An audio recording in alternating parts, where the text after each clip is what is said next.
এই বর, শাড়িটা খুলে আমাকে একটু আদর করো তো। কত করবো বউ? এইবার দিয়ে 5 বার হয়েছে তো। কিন্তু আমার আরো আদর চাই, রাহি সোনা। আর না প্লিজ শোনা, আমার ওটা দাঁড়াচ্ছে না তো। দেখি, কই দাঁড়াচ্ছে না, আমি একটু আদর করে দিই। না না বউ পাখি, আর না, আমি ভীষণ ক্লান্ত। আগামীকাল আবার হবে কেমন?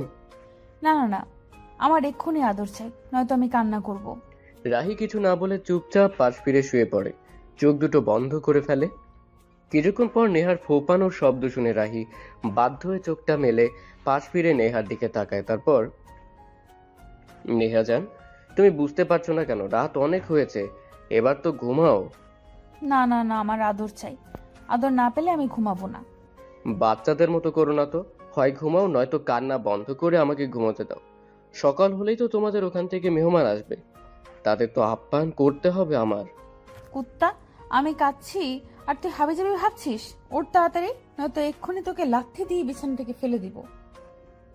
যা বাবা, নতুন বউ আমাকে গালি দিল। 1000 বার দিব। বিয়ে করেছে বাসর ঘরে ঢুকেই কোনো কথা না বলেই বিড়াল মারতে শুরু করেছিলে তো, এখন আমি বিড়াল মারতে বলছি, মারছো না কেন? দম শেষ? নেহার কথায় রাহি মুচকি হেসে শোয়া থেকে উঠে নেহাকে 2 হাতে আলতো করে জড়িয়ে ধরে। তারপর, আদর পাগলি বউ, আমার বুঝো না কেন? প্রতিদিন অতবার করতে নেই, তোমার সমস্যা হবে। তো বিড়াল মেরে শুয়ে পড়েছিলে কেন? গোসল করতে হবে ভুলে গেছো? রাহি নেহার কপালে আলতো করে চুমু দিয়ে বিছানায় উঠে দাঁড়ায়। তারপর, বউ উঠো, তোমাকে নিয়ে পানি বিলাস করতে যাব। পানি বিলাস মানে? রাহি মুচকি হেসে নেহাকে কোলে তুলে বাথরুমের দিকে যেতে যেতে বলে, এতক্ষণ বিছানায় বিড়াল মেরেছে, এখন বাথরুমে গোসল করতে করতে বিড়াল মারবে। জানো তুমি রেডি তো? ইস লুচু, একটু বুঝি লজ্জা শরম নেই? লজ্জা, তাও তোমার সামনে? তুমি আমার বউ, বুঝলে? এতে লজ্জা পাওয়ার কি আছে? তো বউ হয়েছে বলেই কি লজ্জা পাবে না লুচু? ধুর। কথাটা বলে রাহি বাথরুমের দরজা লাগিয়ে গরম পানির ঝর্ণা ছেড়ে দিয়ে নেহাকে নিয়ে গোসল করতে থাকে। প্রায় 1 ঘন্টা পর রাহি গোসল শেষ করে বাথরুম থেকে বেরিয়ে আসে, আর নেহা গোসল করতেই থাকে।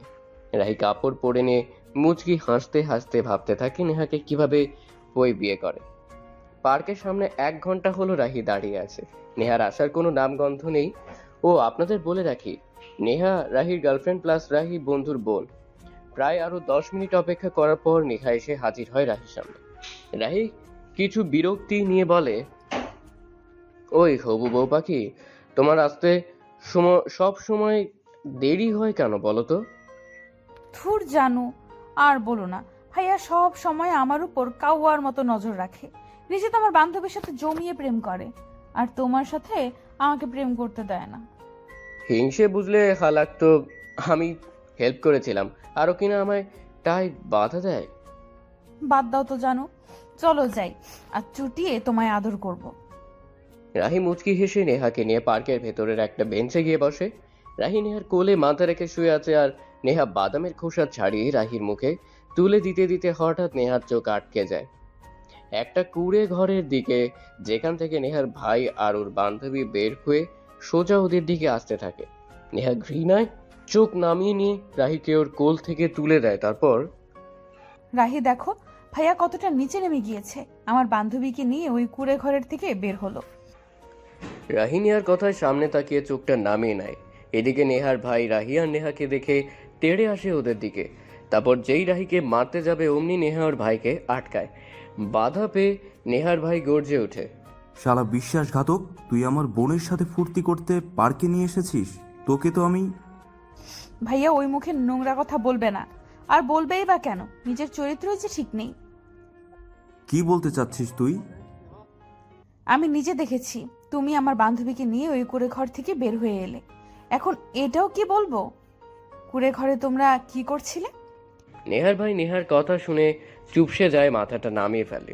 এমন সময় রাহি বলে, এদের বিয়েটা দিয়ে দাও আজই। আমি আমার বন্ধু আর তুমি তোমার বান্ধবীদের ডাকো। নেহা হ্যাঁ সূচক মাথা নাড়ায়। এমন সময় নেহার ভাই বলে, আজ নয় রাহি, চল তোদের বাবা মায়ের সাথে কথা বলাই, সাথে তোর ভাবিকেও নিয়ে যাব।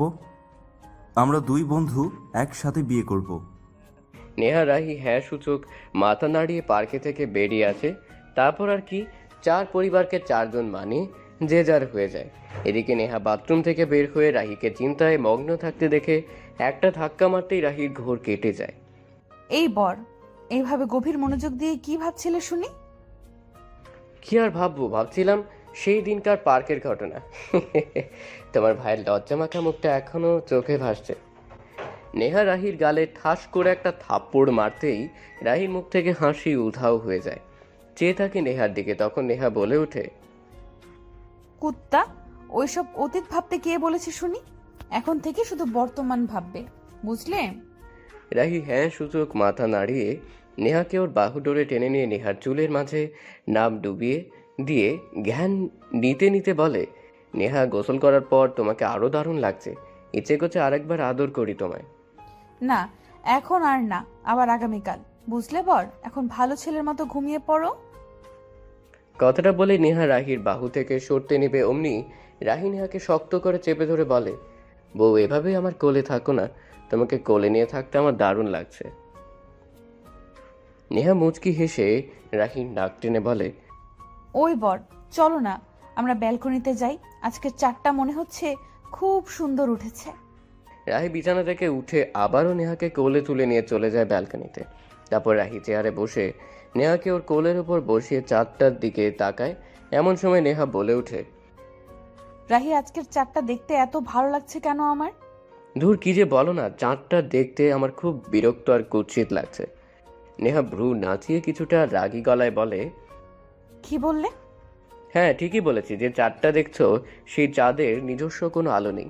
তবে আমার কোলে যে চাঁদ পাখিটা বসে আছে না, তাকে আজ সত্যি অনেক অনেক সুন্দর লাগছে। ইস দুষ্টু, কি যে বলো না। হ্যাঁ গো বউ, সত্যি বলছি। আচ্ছা, তুমি কি চা খাবে? রাত তো 3টা বাজে, এত রাতে চা কই পাবো? আম্মু তো মনে হয় ঘুমিয়ে গেছে।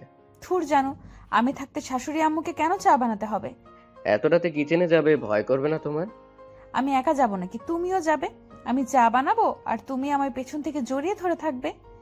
রাহি মুচকি হাসে, যেটা দেখে নেহা বলে, এভাবে না হেসে কোলে তুলে নিয়ে চলো তো কিচেনে। রাহি নেহাকে নিচে চলে আসে।